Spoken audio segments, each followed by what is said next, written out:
আমি একটি বর্গ করার নিয়ম নিয়ে এসেছি, যেটা তোমরা দেখে খুবই উপকৃত হবে যে কোনো পরীক্ষায়। দেখতে পারো, প্রথমে আমি 18 স্কোয়ার করবো কীভাবে। 18 মানে বুঝতে পারবে 10 প্লাস 8। এই 10-এর জন্য বেস 1 ধরা হয়, আর 8টা শেষের সংখ্যা। তাহলে আমরা কি করব, প্রথমে 18 লিখব, তার সঙ্গে 8 যোগ করব, বেস গুণ প্লাস দিয়ে এটা পরের কথা বলছি, শেষের সংখ্যাটা স্কোয়ার করে দেবো। তাহলে এইটা 26 হচ্ছে, তার সাথে 1 গুণ, এইটা 64 হচ্ছে। 26 আর 64, যখনই একের বেশি সংখ্যা থাকবে সেটা আগের সাথে যোগ হবে। তাহলে এটা যোগ করলে 4 নামিয়ে দিচ্ছি, 4কে 4, এটা 2 হচ্ছে, হাতে 1 থাকছে 3। তাহলে 18 স্কোয়ার আমরা জানি 324, এটা 324 হয়ে যাচ্ছে। তারপরে 27 আমি ধরছি, 27 স্কোয়ার। 27 মানে 20 প্লাস 7, তাহলে 2 বেস। তাহলে 27 প্লাস 27, 7, 7 প্লাস 7 ইন্টু 2 আর 7 স্কোয়ার।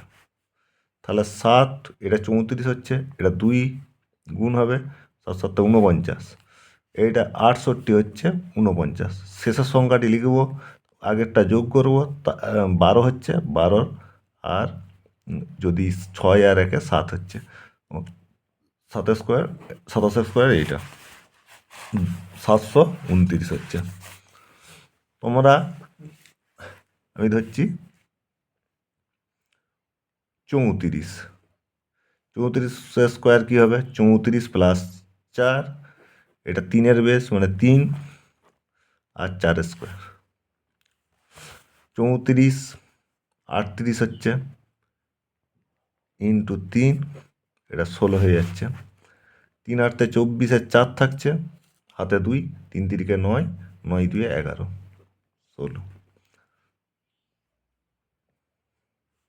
তাহলে 6কে 6 নামছে, 1 2 5 হয়ে যাচ্ছে,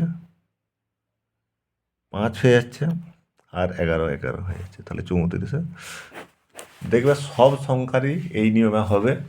তবে আমি 100-র উপরে একটা ধরছি, 103 স্কোয়ার কী হবে।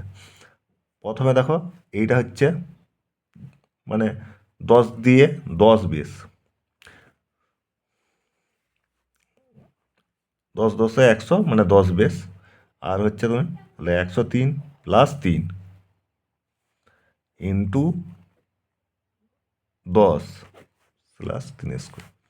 তাহলে 106 ইন্টু 10 দীর্ঘ 9, এইটা 106 শূন্য হচ্ছে 9। তাহলে কী হবে, 106 শূন্য 9। তোমরা দেখতে পেয়েছ। ভিডিওটা ভালো লেগে থাকলে লাইক অ্যান্ড সাবস্ক্রাইব করবেন।